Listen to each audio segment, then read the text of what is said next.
Mateus capítulo 12. Por aquele tempo, Jesus estava caminhando pelos campos de cereal num sábado. Seus discípulos, sentindo fome, começaram a colher espigas e comê-las. Alguns fariseus os viram e protestaram: "Veja, seus discípulos desobedecem à lei, colhendo cereal no sábado." Jesus respondeu: "Vocês não leram nas Escrituras o que fez Davi quando ele e seus companheiros tiveram fome? Ele entrou na casa de Deus e com seus companheiros comeram os pães sagrados que só os sacerdotes tinham permissão de comer. E vocês não leram na lei de Moisés que os sacerdotes de serviço no templo podem trabalhar no sábado? Eu lhes digo, há alguém aqui maior que o templo? Vocês não teriam condenado meus discípulos inocentes se soubessem o significado das Escrituras. Quero que demonstrem misericórdia e não quero que ofereçam sacrifícios. Pois o Filho do Homem é Senhor até mesmo do sábado." Então Jesus foi à sinagoga local, onde viu um homem que tinha uma das mãos deformada. Os fariseus perguntaram a Jesus: "A lei permite curar no sábado?" Esperavam que ele dissesse sim, para que pudessem acusá-lo.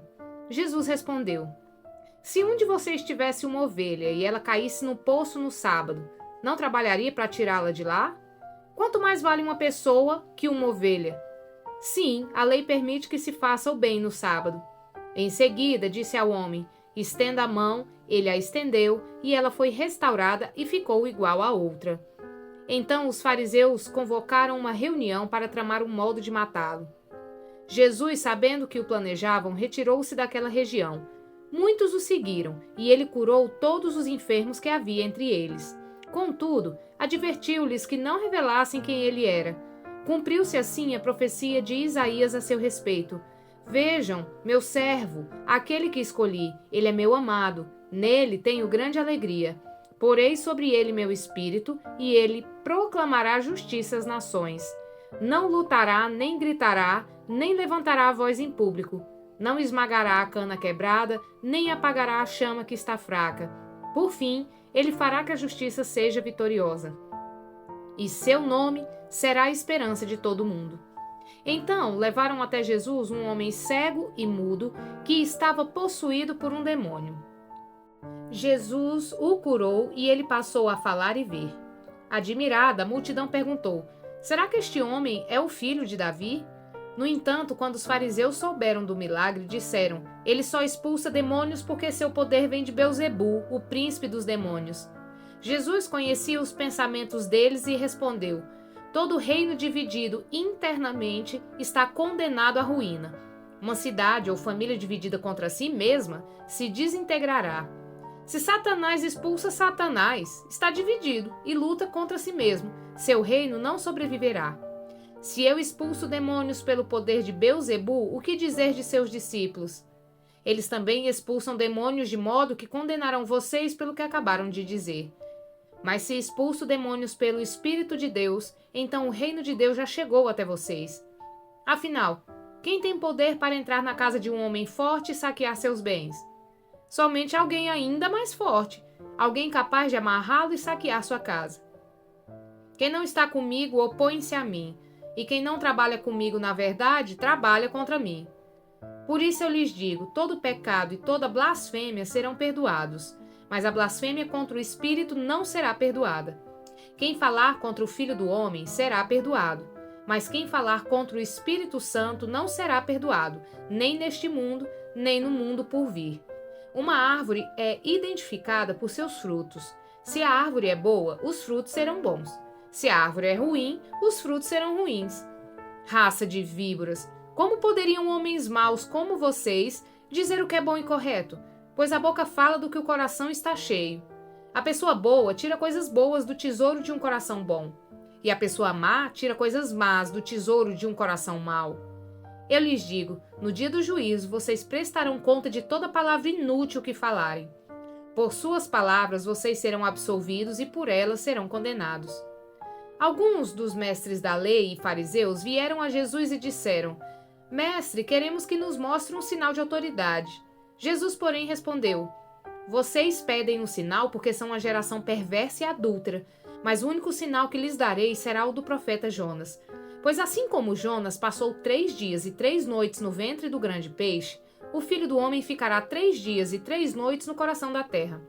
No dia do juízo, os habitantes de Nínive se levantarão contra essa geração e a condenarão, pois eles se arrependeram de seus pecados quando ouviram a mensagem anunciada por Jonas. E vocês têm à sua frente alguém maior que Jonas. A rainha de Sabá também se levantará contra essa geração no dia do juízo e as condenará, pois veio de uma terra distante para ouvir a sabedoria de Salomão. E vocês têm à sua frente alguém maior que Salomão. Quando o espírito imundo deixa uma pessoa, anda por lugares secos à procura de descanso, mas não o encontra. Então diz: voltarei à casa da qual saí. Ele volta para sua antiga casa e a encontra vazia, arrumada e varrida. Então o espírito busca outros 7 espíritos piores que ele, e todos entram na pessoa e passam a morar nela, e a pessoa fica pior que antes.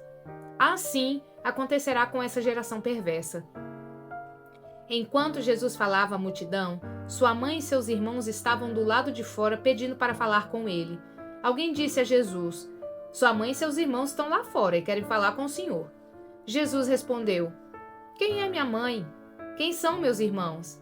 Então apontou para seus discípulos e disse: vejam, estes são minha mãe e meus irmãos. Quem faz a vontade de meu Pai no céu é meu irmão, minha irmã e minha mãe. Mateus capítulo 13. Mais tarde, naquele mesmo dia, Jesus saiu de casa e sentou-se à beira-mar. Logo, uma grande multidão se juntou ao seu redor. Então ele entrou num barco, sentou-se e ensinou o povo que permanecia na praia. Jesus contou várias parábolas como esta. Um lavrador saiu para semear. Enquanto espalhava as sementes pelo campo, algumas caíram à beira do caminho e as aves vieram e as comeram. Outras sementes caíram em solo rochoso e, não havendo muita terra, germinaram rapidamente. Mas as plantas logo murcharam sob o calor do sol e secaram, pois não tinham raízes profundas. Outras sementes caíram entre espinhos que cresceram e sufocaram os brotos. Ainda outras caíram em solo fértil e produziram uma colheita 30, 60 e até 100 vezes maior que a quantidade semeada. Quem é capaz de ouvir, ouça com atenção. Os discípulos vieram e lhe perguntaram: por que o Senhor usa parábolas quando fala ao povo? Ele respondeu: a vocês é permitido entender os segredos do reino dos céus, mas a outros não. Pois ao que tem, mais lhe será dado, e terá em grande quantia. Mas, do que nada tem, até o que tem lhe será tirado. É por isso que uso parábolas. Eles olham, mas não veem, escutam, mas não ouvem nem entendem. Cumpre-se desse modo a profecia de Isaías que diz: quando ouvirem o que digo, não entenderão. Quando virem o que faço, não compreenderão. Pois o coração deste povo está endurecido. Ouvem com dificuldade e têm os olhos fechados, de modo que seus olhos não veem, seus ouvidos não ouvem e seu coração não entende, e não se voltam para mim, nem permite que eu os cure. Felizes, porém, são seus olhos, pois eles veem, e os seus ouvidos, pois eles ouvem. Eu lhes digo a verdade. Muitos profetas e justos desejaram ver o que vocês têm visto e ouvir o que vocês têm ouvido, mas não puderam. Agora ouçam a explicação da parábola sobre o lavrador que saiu para semear. As sementes que caíram à beira do caminho representam os que ouvem a mensagem sobre o reino e não a entendem. Então o maligno vem e arranca a semente que foi lançada em seu coração. As que caíram no solo rochoso representam aqueles que ouvem a mensagem e, sem demora, a recebem com alegria. Contudo, uma vez que não têm raízes profundas, não duram muito. Assim que enfrentam problemas ou são perseguidos por causa da mensagem, cedo desanimam. As que caíram entre os espinhos representam outros que ouvem a mensagem, mas logo é sufocada pelas preocupações dessa vida e pela sedução da riqueza, de modo que não produzem fruto. E as que caíram em solo fértil representam os que ouvem e entendem a mensagem e produzem uma colheita 30, 60 e até 100 vezes maior que a quantidade semeada. Esta foi outra parábola que Jesus contou. O reino dos céus é como um agricultor que semeou boas sementes em seu campo. Enquanto os servos dormiam, seu inimigo veio, semeou o joio no meio do trigo e foi embora.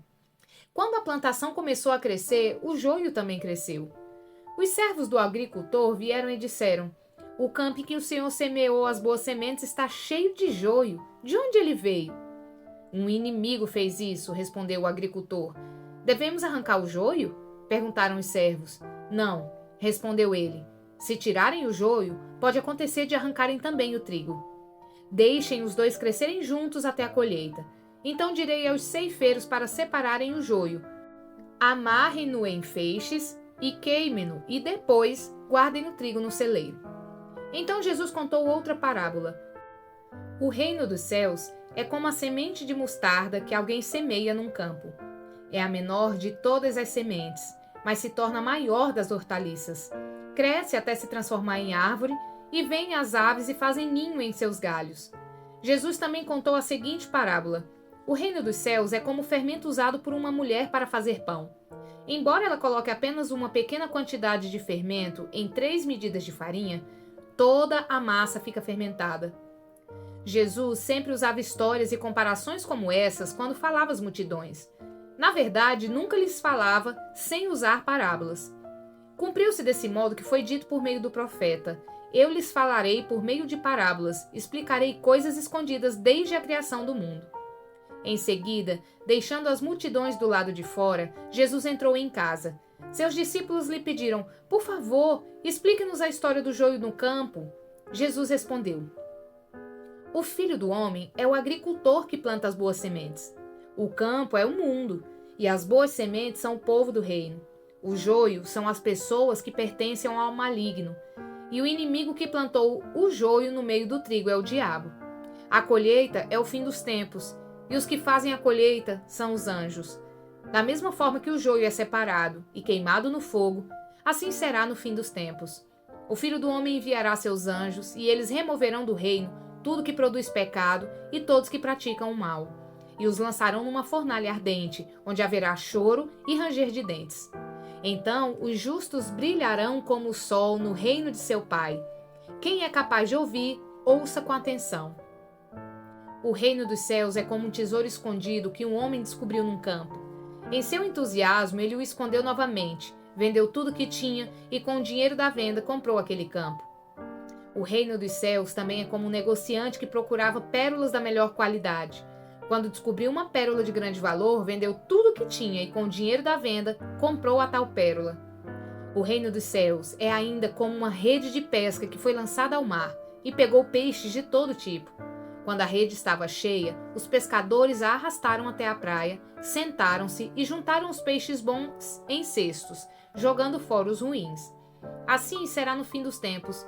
Os anjos virão, separarão os perversos dos justos e os lançarão na fornalha ardente, onde haverá choro e ranger de dentes. Vocês entendem todas essas coisas? Sim, responderam eles. Então ele acrescentou: Todo mestre da lei que se torna discípulo no reino dos céus é como o dono de uma casa que tira do seu tesouro verdades preciosas, tanto novas como velhas. Quando Jesus terminou de contar essas parábolas, deixou aquela região e voltou para Nazaré, cidade onde tinha morado. Enquanto ensinava na sinagoga, todos se admiravam e perguntavam: De onde lhe vem a sabedoria e o poder para realizar milagres? Não é esse o filho do carpinteiro? Conhecemos Maria, sua mãe, e também seus irmãos, Tiago, José, Simão e Judas. Todas as suas irmãs moram aqui entre nós. Onde ele aprendeu todas essas coisas? E sentiam-se muito ofendidos. Então Jesus lhes disse: Um profeta recebe honra em toda parte, menos em sua cidade e entre sua própria família. E por causa da incredulidade deles, realizou ali apenas uns poucos milagres.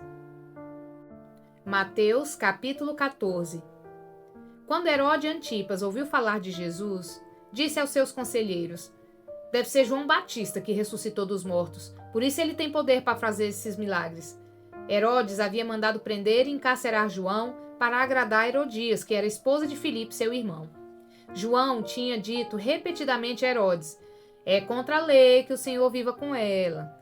Herodes queria matá-lo, mas tinha medo de provocar uma revolta, pois o povo acreditava que João era profeta.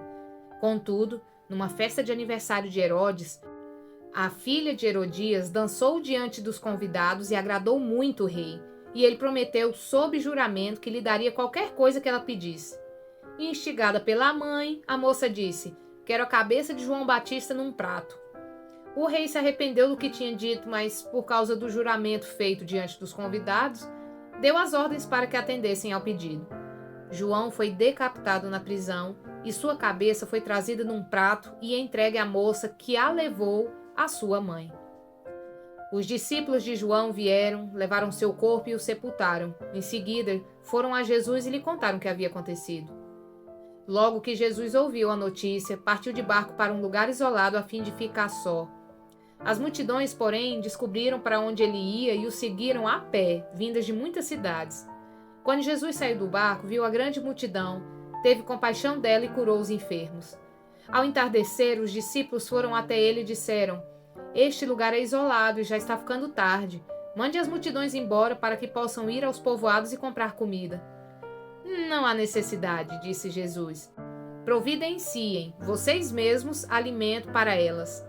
Eles responderam: "Temos apenas 5 pães e 2 peixes. Tragam para cá", disse ele. Em seguida, mandou o povo sentar-se na grama, tomou os 5 pães e os 2 peixes, olhou para o céu e os abençoou. Então partiu os pães em pedaços e os entregou a seus discípulos, que distribuíram às multidões. Todos comeram à vontade, e os discípulos recolheram 12 cestos com as sobras. Os que comeram foram cerca de 5.000 homens, sem contar mulheres e crianças. Logo em seguida, Jesus insistiu com seus discípulos que voltassem ao barco e atravessassem até o outro lado do mar, enquanto ele despedia as multidões. Depois de mandá-las para casa, Jesus subiu sozinho ao monte a fim de orar. Quando anoiteceu, ele ainda estava ali, sozinho. Enquanto isso, os discípulos distantes da terra firme lutavam contra as ondas, pois um vento forte havia se levantado. Por volta das 3 da madrugada, Jesus foi até eles caminhando sobre as águas. Quando os discípulos o viram caminhando sobre as águas, ficaram aterrorizados. "É um fantasma!" gritaram cheios de medo. Imediatamente, porém, Jesus lhes disse: "Não tenham medo, coragem, sou eu." Então Pedro gritou: "Se é realmente o Senhor, ordene que eu vá caminhando sobre as águas até onde está." "Venha", respondeu Jesus. Então Pedro desceu do barco e caminhou sobre as águas em direção a Jesus. Mas quando reparou no vento forte e nas ondas, ficou aterrorizado. Começou a afundar e gritou: "Senhor, salva-me!" No mesmo instante, Jesus estendeu a mão e o segurou. "Como é pequena a sua fé", disse ele. "Por que você duvidou?" Quando entraram no barco, o vento parou. Então os outros discípulos o adoraram e exclamaram: "De fato, o Senhor é o Filho de Deus." Depois de atravessarem o mar, chegaram a Genezaré. Quando o povo reconheceu Jesus, a notícia de sua chegada se espalhou rapidamente por toda a região, e trouxeram os enfermos para que fossem curados. Suplicavam que ele deixasse os enfermos apenas tocar na borda de seu manto, e todos que o tocavam eram curados. Mateus capítulo 15. Então, alguns fariseus e mestres da lei chegaram de Jerusalém para ver Jesus e lhe perguntaram: "Por que seus discípulos desobedecem à tradição dos líderes religiosos? Eles não respeitam a cerimônia de lavar as mãos antes de comer." Jesus respondeu: "E por que vocês, com suas tradições, desobedecem ao mandamento de Deus? Pois Deus ordenou: honre seu pai e sua mãe, e quem insultar seu pai e sua mãe será executado. Em vez disso, vocês ensinam que se alguém disser a seus pais: 'Sinto muito, mas não posso ajudá-los. Jurei entregar como oferta a Deus aquilo que eu teria dado a vocês. Não precisará mais honrar seus pais.' Com isso, vocês anulam a palavra de Deus em favor de sua própria tradição. Hipócritas! Isaías tinha razão quando assim profetizou a seu respeito: 'Este povo me honra com os lábios, mas o coração está longe de mim.' Sua adoração é uma farsa, pois ensinam ideias humanas como se fossem mandamentos divinos." Jesus chamou a multidão para perto de si e disse: "Ouçam e procurem entender. Não é o que entra pela boca que os contamina. Vocês se contaminam com as palavras que saem dela." Então os discípulos vieram e perguntaram: "O Senhor sabe que ofendeu os fariseus com isso que acabou de dizer?" Jesus respondeu: "Toda planta que meu Pai Celestial não plantou será arrancada pela raiz. Portanto, não faço caso deles. São guias cegos conduzindo cegos. E se um cego conduzir outro, ambos cairão numa vala. Então Pedro disse: Explique-nos a parábola de que as pessoas não são contaminadas pelo que comem. Ainda não entendem? Perguntou Jesus. Tudo que come passa pelo estômago e vai para o esgoto. Mas as palavras vêm do coração, e é isso que os contamina. Pois do coração vêm maus pensamentos, homicídio, adultério, imoralidade sexual, roubo, mentiras e calúnias. São essas coisas que os contaminam. Comer sem lavar as mãos não os contaminará. Então Jesus deixou a Galileia rumo ao norte, para a região de Tiro e Sidom. Uma mulher cananeia que ali morava veio a ele suplicando: Senhor, filho de Davi, tenha misericórdia de mim. Minha filha está possuída por um demônio que a atormenta terrivelmente. Jesus não disse uma só palavra em resposta. Então os discípulos insistiram com ele: Mande-a embora, ela não para de gritar atrás de nós. Jesus disse à mulher: Fui enviado para ajudar apenas as ovelhas perdidas do povo de Israel. A mulher, porém, aproximou-se, ajoelhou-se diante dele e implorou mais uma vez: Senhor, ajude-me. Jesus respondeu: Não é certo tirar a comida das crianças e jogá-la aos cachorros. Senhor, é verdade, disse a mulher. No entanto, até os cachorros comem as migalhas que caem da mesa de seus donos. Mulher, sua fé é grande, disse-lhe Jesus. Seu pedido será atendido, e no mesmo instante a filha dela foi curada. Deixando aquele lugar, Jesus voltou ao mar da Galileia e subiu a um monte onde se sentou. Uma grande multidão veio e colocou diante dele aleijados, cegos, paralíticos, mudos e muitos outros, e ele curou a todos. As pessoas ficavam admiradas e louvavam o Deus de Israel, pois os que eram mudos agora falavam. Os paralíticos estavam curados, os aleijados andavam e os cegos podiam ver. Então Jesus chamou seus discípulos e disse: Tenho compaixão dessa gente, estão aqui comigo há 3 dias e não têm mais nada para comer. Se eu os mandar embora com fome, podem desmaiar no caminho. Os discípulos disseram: Onde conseguiríamos comida suficiente para tamanha multidão nesse lugar deserto? Jesus perguntou: Quantos pães vocês têm? 7 e alguns peixinhos, responderam eles. Então Jesus mandou todo o povo sentar-se no chão. Tomou os 7 pães e os peixes, agradeceu a Deus e os partiu em pedaços. Em seguida, entregou-os aos discípulos, que o distribuíram à multidão. Todos comeram à vontade e os discípulos recolheram ainda 7 cestos grandes com as sobras. Os que comeram foram 4.000 homens, sem contar mulheres e crianças. Então, Jesus os mandou para casa, entrou num barco e atravessou para a região de Magadã. Curta, comente e compartilhe.